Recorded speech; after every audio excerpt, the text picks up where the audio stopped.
backed up, so I asked my daughter them that I can see. I said, is your mama still standing right there? They like, yeah, she backed up. So I said, okay. As soon as I open that thing on closet thing, thank God that the door is right there. Because as soon as I opened it and reached out for that door, that lady was right there again with that knife. Oh. Literally, And when I made it out the door, she had no concern. She slammed her door closed and locked it. And I went down to the bottom of the steps, and by the time I made it to the bottom of the steps, I don't know what happened. I was just laying on the ground, and that's when my neighbor walked up and said, what's going on? You okay? And I said, I can't. I said, just call an ambulance. You know, and then the ambulance, before they got there, what happened with that? My neighbor, no, that's not even the kick. Okay. The kicker was, tell us. The guy came outside with his girl and they newborn baby. The guy who she was messing with. And the first thing the guy asked me as I'm laying there and all this blood hurt me, yo man, you okay? I looked at him and I just said, he literally didn't know it was all with my, and I just looked at him and I said, just don't talk to me, bro. The ambulance on the way. I said, you should be more concerned with your baby mother right there. And they went on in. And I said, you know what? I should have just told her. And I said, but you know what I'm saying? So I didn't worry about it. The police still protected. You still protected. Police come. What happened? Guess what I said? I cut myself trying to open some fruit. Is that what you said? I cut myself trying to open some fruit. And they said, huh? Like that? And they said, like that? And I said, yeah. He said, well, where you stay at? I said, I stay way back there now. Mind you, I'm right in front of where I stay at. I said, I stay way back there. He said, well, if there's anybody we can take you around there and see what's going on. I said, no, I'm okay. So they put me in the ambulance. They looking at my hand and asking me questions. This is why God works in mysterious ways. 2 weeks before this incident, when I was at her house, she was trying to go somewhere and hang out. And I didn't want to stay there and watch the kids while she go out to do what she was doing. So we got into this big heated argument. I smoked marijuana, not to show no shade. I had some on me. So she said, well, I'm going to call the police on you because you got weed in my house. And she called the police. Now, mind you, I haven't hit her. We hadn't did anything. But she just called them just because we was going through it. So I leaves that scene because I had weed on me. So I left the scene, but hit it and then came right back while the police was still there. So the cops tell me, yeah, man, you say he hit you, but I don't see no bruises or nothing. Oh, shit. So she done lied, but didn't know that I was going to come back. So by the time I'm getting back, before he finished doing everything, he's still looking at it, but he don't see nothing. So when I get back, I said, man, why you telling my hit? So then she comes out and be like, oh, nah, he didn't hit me. I'm just upset and mad, this and this and that. Now, I'm telling you that story because when I'm in the ambulance, after I done told the police I did it to myself, the same cop showed up. The same cop showed up and had no reason to be in the dang on ambulance looking at me or asking me any questions. This is why I say God works in mysterious ways. On the paramedic, he talking to her, this one particular cop. And the next thing you know, he says, so who is he? And he looked in there and he seen me. He said, I've seen you somewhere before. He said, yeah, I just came out here about 2 weeks ago and talked to you. And I said, yeah. And then he said, oh, yeah. He said, what happened, man? How you do? He said, dang, that girl ain't do that to you, did she? He said, I know how she lied on you last time, man. Oh, my gosh. I said, nah, I did it while I was trying to open some fruit. He said, oh, well, let me go up here and talk to him. And when he got up there, he seen all the blood everywhere, and he see everything going on, and he just so happened to talk to little Miss Lady, my daughters. And so he talked to the children. Okay. And that's how it all spilled about. So all that came together. That's how it all came about. And, you know, it was kind of like I was actually protecting this woman. You know what I'm saying? I didn't want nothing. To the end. To the end. To the end. To the end. And people ask, how do people stay in relationships like that? Because they feel like they have to. Why did you feel like you needed to protect her? Why did you do that? Because I loved her. I really loved her. Okay. I mean, I think that my definition of love may be different from other people. You know, I feel that when you love somebody, This you is hood love. Yeah, you just don't walk away from somebody you love. You know, Right. it's ups and it's downs, it's good and it's bad. And I know that was very bad, but I really loved her. I loved her to a point where I would have let her kill me if I could had a choice to let her live or me die. You know, that's just how much I care for this woman. So And she never knew that. Just because of what she was doing all this time. And that's the sad part about my situation. I don't think that she ever really noticed that I really loved her. wow. Did she love herself? That's the question. That's a good question. And that's not for you to answer because that's a question for her. But to help people understand where you at and I appreciate you sharing your story. That night, your children protected you. Mm-hmm. That night, did she get arrested? Yeah, she got arrested, but that's about it. Yeah, I guess the same thing. Same night. Okay, so that night she got arrested. You're on the way to the hospital. Mm-hmm. The children, I guess, the children are with now, her mother. What's going on? The children are with her mother. Her mother. And Who calls her mother? Do she call her mother? I think her mother ended up coming to the scene of the crime while I'm in the hospital. I mean, when I'm in the ambulance. Okay. Her mother ended up showing up there. I don't know this, but That's from story there, okay. Her mother showed up there, and Okay. the police took her from there, and the mom got the kids like that. So you're in the ambulance now. You headed to the hospital. Mm-hmm. Are you in and out? Are you going in and out, or do you just when you're laying there? I'm just laying there. I'm just. What's your thoughts? I mean, because these. I know it's deep, but I need you to just be raw about it. My actual thoughts was, I couldn't believe that, you know, I was able to withstand that. You know, I couldn't believe that a woman who I've been with all this time, 14 trying years. to change, you know, I couldn't believe that she would stoop to this level, you know, and it amazes me that I'm saying I can't believe when I seen all the signs. Oh, this is called red flags. I seen all the red flags.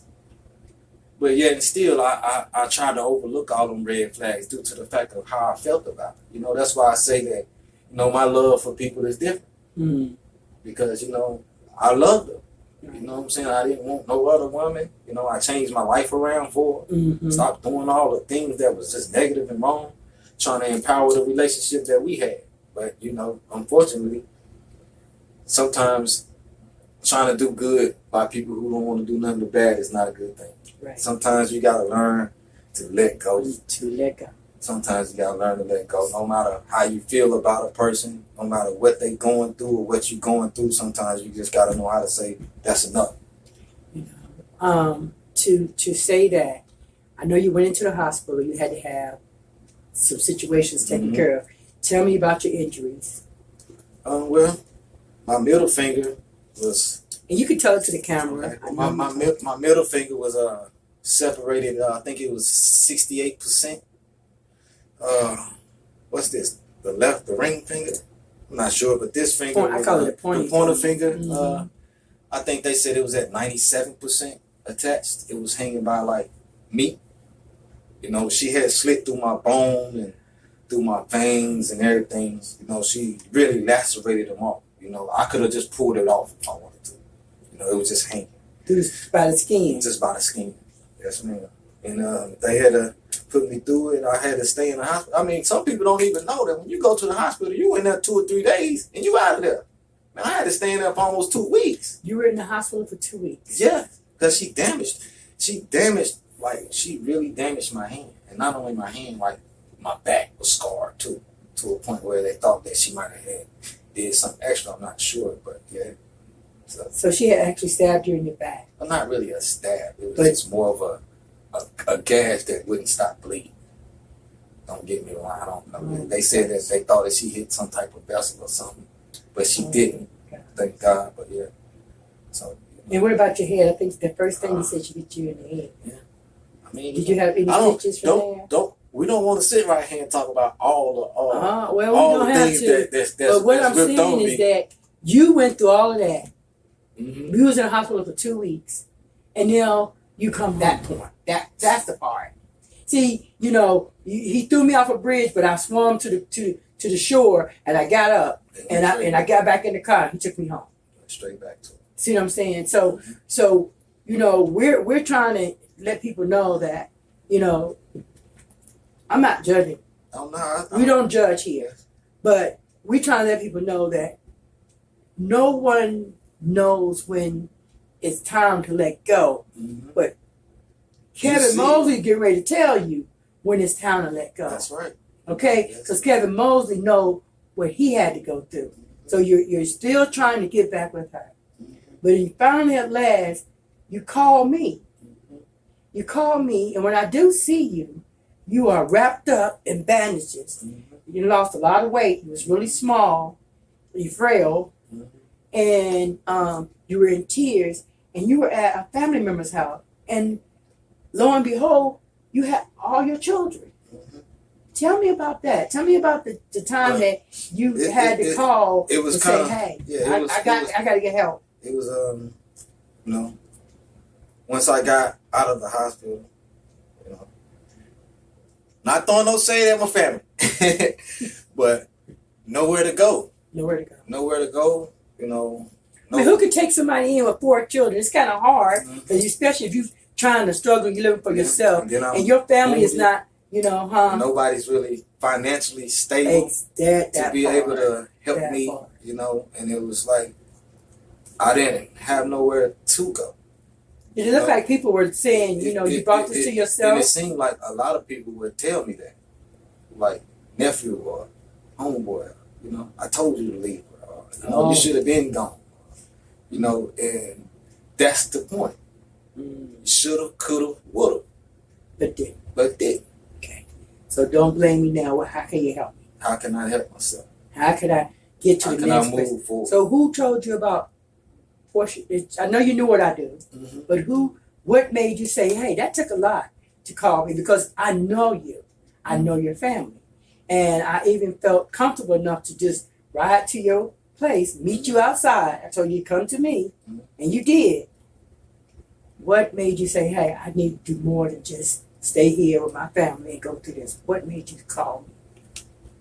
Knowing what I do. My kids. Well, I would say my kids were probably one of the main reasons, because I knew what you did and I know what was going on, but I just didn't feel as a man, I wasn't comfortable with telling people that I allowed a woman to do this, or I just didn't feel as a man to be speaking my story with what I allowed to happen to me. And so, wanting better for my kids, and wanting better for myself, I just decided to reach out. I wanted to change. And, I knew within the heart of hearts that, you was there. I just felt it. Sometimes you just know. You know what I'm saying? And I guess once I seen you, I don't know if you remember or not, but I couldn't stop crying. Because I was just, not only was I amazed at what happened to me, I just wanted somebody to be able to open it up too. And you know what I'm saying? I just felt secure when you got there. And I was very thankful for it. Yes. I'm glad I was able to do that. And I told you, the first thing we have to do is go and get a protection order. Get everything going. We got to get everything started so I can feel you could be safe, the kids could be safe, and I could feel safe by serving you. And I was surprised on the situation itself, because I was surprised that she wasn't locked up.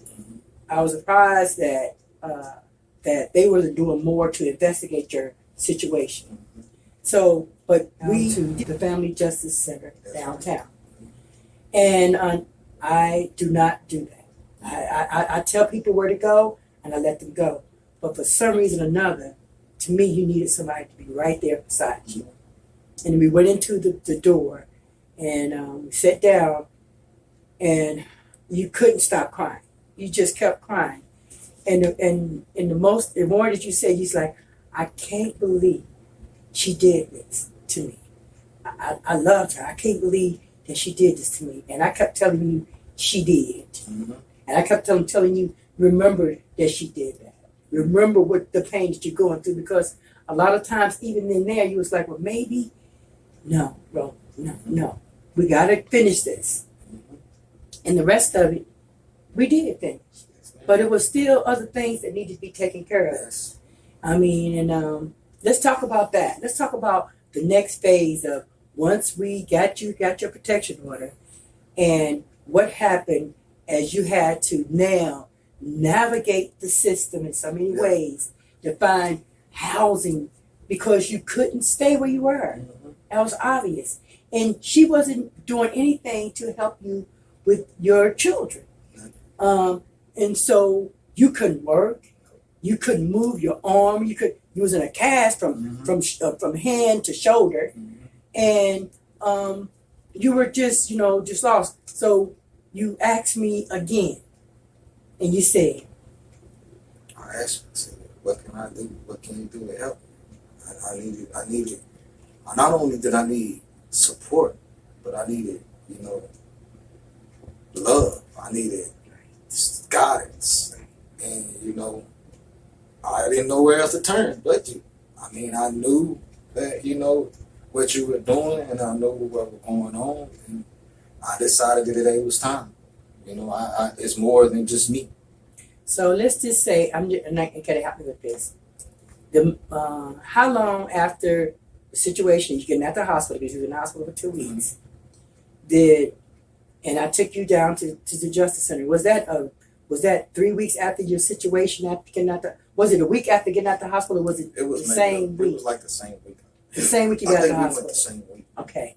So then after that, you had contacted me, and you was like, you needed some housing. You needed a place for your kids to stay. Mm-hmm. And I said, that's going to be a hard task. Yes. I said, that's going to be a long procedure. I said, you ready for it? You kept on saying, yes, I am. I said, are you really ready for it? Mm-hmm. And last year, I was able to get a grant through COVID-19. Yeah, I remember. And I said, I'm going to talk to Kevin Mosely. I'm going to see if he needs shelter. Mm-hmm. And I said, I'm not sure, because I'm always telling people, I'm not sure what I can do, but I'm going to do something. Yes. And then God leads me to the rest of it, because I don't always know what I'm going to do. We got you into a hotel. That's where we started. That's where we started, yeah. And that was the first, since all this happened. All this has happened, yes. And I got a chance to meet you and your children. Mm-hmm. And that too was something to go through, because when I looked at you and I said, well, you're gonna have to do this. We're gonna have to talk every day. I'm gonna have to know what you're thinking, how you're feeling. But the next move, you were saying something about Section 8 came up. Mm-hmm. And you said, I got Section 8, but nothing is going to be ready, because they're still trying to validate everything. Yeah. Before all this happened to you, you had a good job. Mm-hmm. You were a working man. I had two jobs. You had 2 jobs. See, you always looked to me to be a good dresser. You look like you always cared about yourself, good hygiene. I mean, those things are important. People, the person, who that person is, matters. Mm-hmm. And not only you, we had 2 other families that we were helping. Mm-hmm. And at that time, one lady, I think she had 3 children, and one other lady, she didn't have any children at all. But everybody had their own level of what they were going through. Mm-hmm. So we kept you. How long did you? Because it started off with being 7 days. It started from 7, and it went to maybe a month. A month. It was a month. Yeah, maybe a month. Because during the time he had the 3 daughters, we had to do the COVID testing. Mm-hmm. Because now we're connecting with other agencies that's going to help us out. That's going to help get you to the next level. Yes, and in order to go to that agency, you had to get COVID tests. Mm-hmm. tell us about that. Do the COVID test? COVID test was that was a little rough. Yeah, that was. We took the test. I don't know if you remember, but we took the test. And I remember. they called me and said, Mr. Mosely, one of your daughters came back positive for COVID. I almost went to jail. I almost went to jail. So with that being said, I couldn't believe it. Mm-hmm. I'm like, how did all of them be tested negative, and you and that one daughter was positive, but they had to put y'all in quarantine. So you were going in one door, going out that door with the smaller child, going into the other door with the older children, and it was just a lot of strain. So I asked them to do what? To retest her. Retest. I couldn't believe that this was happening. And during the retest, we learned that it was a false positive. And all that, she didn't have nothing. She was clean. She was clean. Yes, ma'am. So now you were able to grab all your children and bring them all into one room, which was, I'm not taking anything away from the other agency that was helping us out, but you was in a place where a bunch of homeless people were. And where I had you, you was in a place where you were so safe and secure. Yes, ma'am. And being that, I pleaded again and I said, how dare you put people who are going through domestic violence and their children in a place where people are homeless? These are two different homelessness. And I said, the children are needing to be around people that make them feel safe. Yes, ma'am. And he would not let his kids come out the door. And even some of the other people that we were helping got caught up with the situation. Because other than that, there were people, everybody don't do things the right way. So from there, we had located your house. Yes, ma'am. It was in High Point. Again. Making moves. Because I wanted to make sure that house is just what it's supposed to be. Yes, ma'am. And the man looked, and his wife, I think it was his wife, and Yes. and they said, we're going to do the application. They said, but they needed to pay the deposit. It was a deposit that I needed Yes, to help ma'am. with. Yes, ma'am. And so, like, what is the deposit? So I don't even remember all of that because I was moving. Yes, Then ma'am. I was in Portia Shipman mode. Yes, ma'am. It was like advocate, Yeah, and you're gonna talk to me. You're gonna let me know what he need, and as well as you letting him know what he. And it worked out. It worked out. And we took a plea and said, people, we got somebody that's moving. It was a family. Could you help out with some furniture and stuff? And but basically, we got you. I think you needed something with your lights. You had to get a deposit for your lights, Yep. and based on the funding that we had, we was able to pay your deposit, and they helped me with my lights. your lights. Yes, ma'am. We got your food. I mean, I don't know. I mean, I don't know all of what we did. It was you guys did wonders. You guys brought me out of a dark hole, and I'm just thankful. You know what I'm saying? I'm just saying, I'm thankful though. I'm very thankful for having you guys because I promise you, I don't know what or where I would be right now if you hadn't stepped in and saved me when I called for you.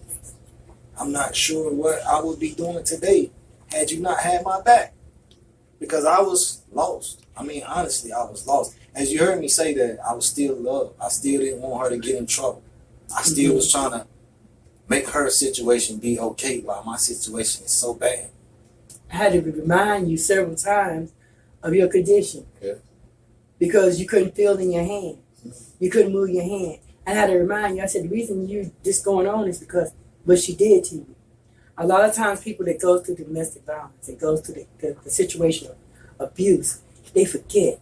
They forget because they won't believe that that person couldn't have done that. Yeah, oh, it's gonna be okay. But the trick is that you don't want it to be the last time.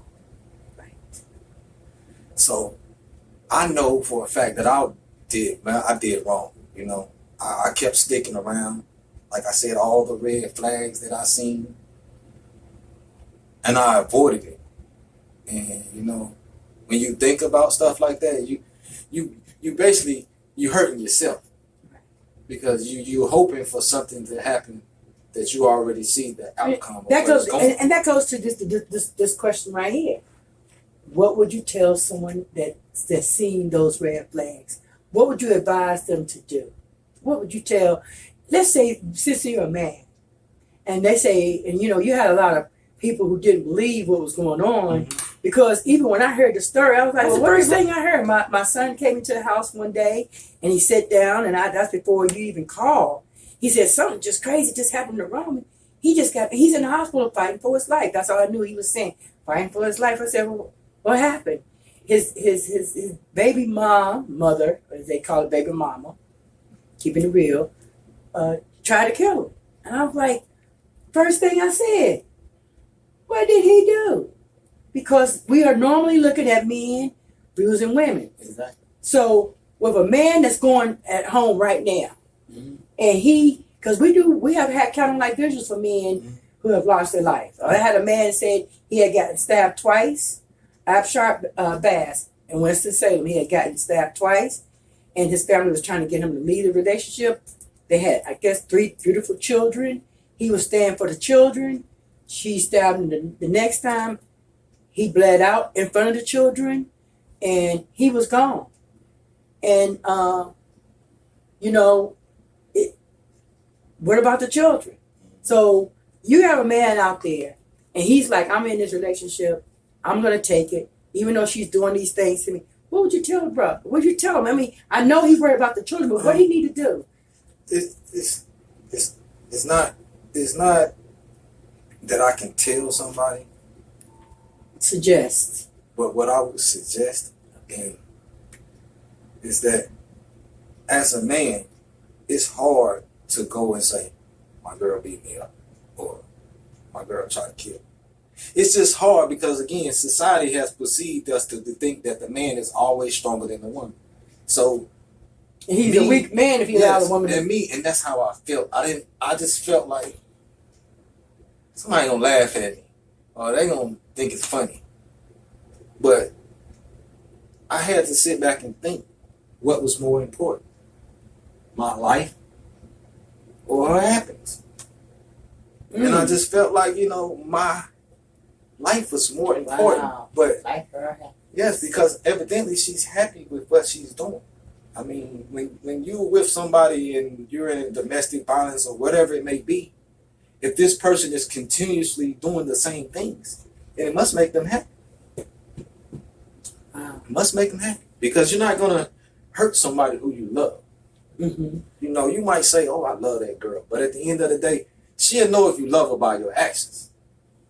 Wow. See, you can say a lot of things, like people say, I love you, and then turn around and talk about you. Mm-hmm. So what kind of love? Oh, so you don't have unconditional love. You have a conditional love. See, that's the difference. See, some people conditional love. Like, oh, I love you when you do this, or if I need you to do this. Oh. But if you can't do that, oh, I ain't got nothing to say for you. Right. See, I'm on I love you for you. Mm-hmm. For who you are. So it's hard as a man, but I'll just tell all the men out there that when you're going through any type of domestic dispute, that, you know, just because you a man don't mean that we don't go through stuff. You know, sometimes as a man, a real man, you don't want to hit a woman. You don't want to beat a woman up real bad. Right. You don't want to do her wrong. So if she beating you, brother, sometimes you got to put her in her place. The same way that women call the police on men for domestic violence, it's the same way that some men need to start lashing back out at these women to let them understand that, you know, it's a two-way street. You know, It's not just the man gets 24 hours or 72 hours. The woman should get it too. Right. So she didn't get that. And that's the part that bothers me. Right now, let's look at it right now. Okay. It looks like you learned a lot. Yes, ma'am.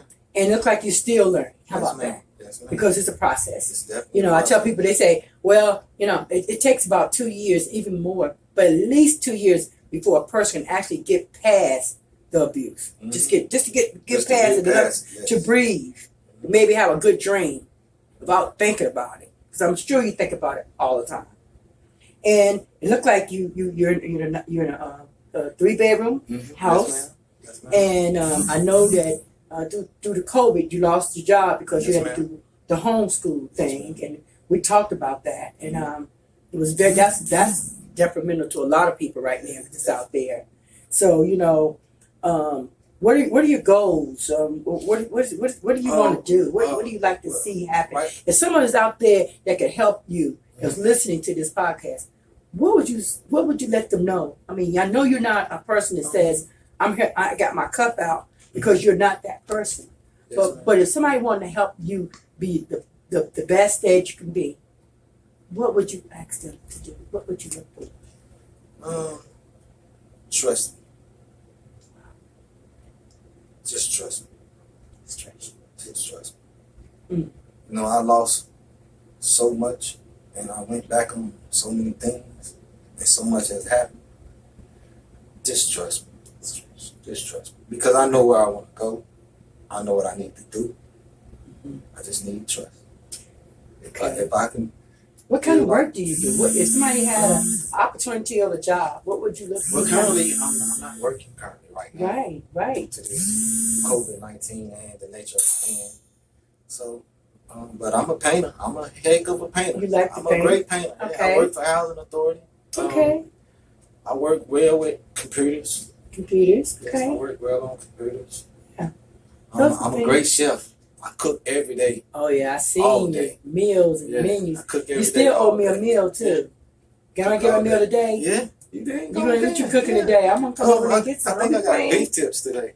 You got We beef doing beef tips? tips, rice and pinto beans and cornbread. Oh my God. Soul food, baby. I'm sold on the soul food. Yeah. So let's just say I just The Sherri Jackson Foundation is looking The for Sherri Jackson Foundation is a great help to men and women. I mean, not only does it give us guidance, but it points you out in ways that you don't even know. Because like I said, you made me be able to do something that I didn't want to do. And that was a great big step for me. Because I didn't know how to bring nothing to this woman. I still don't know. To be honest with you, it's been almost 2 years, going over 2 years, and I'm still lost in this situation. It takes time. It takes a lot. I'm still lost in this situation. Are you going to court now? How did you get to go to court? Tell me about that. How's that going? I haven't even heard anything too much about court. We had one court date since then, and they've rescheduled it. They wanted me to say that it's okay just to slap her on the wrist, basically. And they think that I should be okay with it. And okay. So currently we're waiting. We're playing a waiting game right now. Okay, so but I'm gonna say something for this camera. I don't understand how a man can go through certain problems and can be overlooked. But if a woman goes through it, the system is there. The system is there, the people is there. And I think that right there played a part on men too as well, behind us being able to speak out. Right. Because we're looked upon as to be the house head. Mm-hmm. And nobody really cares about when you're down or you're weak or you're just uncomfortable because they look at you. You're a man. Get up. Right. I just want to tell all my fellas, sometimes we need somebody to talk to. Okay. Sometimes we need somebody to have your back. Right. Sometimes you can't always be that strong man. Sometimes you got to be a weak man in order to just show what you're talking about or what you're going through. Don't let society render you from you being who you are. That doesn't make you weak, though. Yeah. It makes you strong. I look at you and I see you raising your 4 children. And I know the holiday came, Thanksgiving came, Christmas came, and actually, I'm there. I'm glad I was there to help and assist, because I seen you and I seen something good in you. I don't see weakness at all in you. I see a lot of power and strength. I mean, you are determined to raise your children alone as a single father. Their mother is not in their life. As well as you would want your family to bring in and hug and hold you, sometimes that just doesn't happen that way. But it doesn't take you from being the father that you are. Mm-hmm. No excuses for being a good father. He could tell you that. It's no excuse. You know, you look at it, you say it's the woman. She's nagging me. Well, that's still no excuse for not for being a bad father, for being a deadbeat.